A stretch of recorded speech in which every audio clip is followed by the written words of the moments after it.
अनुप्रास अलंकाराचं आपल्याला सगळ्यांनाच माहिती असणारे एक उदाहरण म्हणजे करकरे काकूंनी करकरे काकांचे कामाचे कोरे कागद काळ्या कत्रीने करा कापून कचऱ्याच्या करंडीत कोंबले.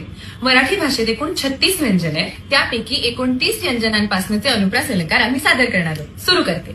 क कुहू करणाऱ्या कर्णमधुर काळ्या कुळकुळीत कोकिळेने काव करणाऱ्या कर्णकटू काळ्या कुट्ट कावळ्याची कीव केली. ख खोट्यांच्या खादाड खारीने खोट्यांच्या खानदानी खुर्ची खाली खलबत्त्यात खाल्लेली खमंग खसखस खरच खाल्ली.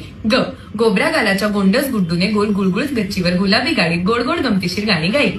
ग घुबडाला घाबरून घुशीने घारुवडणा घाणेकरांच्या घरात घुसून घासलेल्या खमिल्यावरनं घसरून घोळ घातला. च चलाक चिचुंद्री चंपात्यांच्या चुलीवरचा चहा चाखून चांदीच्या चकचकीत चमच्याने चटकदार चटणी चाटून चुरचुरीत चिवडा चमचमीत चकली चाखून चटईवरच्या चादरीवर चढून चंपात्यांना चालू. छ छत्राच्या छबूने छतावर छत्रीखाली छान छान छोटेसे छायाचित्र छापले. ज जेजुरीची जत्रा जहाजाने जिराडला जाऊन जिराडच्या जिजाईला देऊन जपमाळ जपायला जणू जोशांकडे जमली. ज सगळेवाडीचा सगडोजी झाडाच्या झावळीखाली झाकलेली झोपडी झाडूने झाडून झोपला.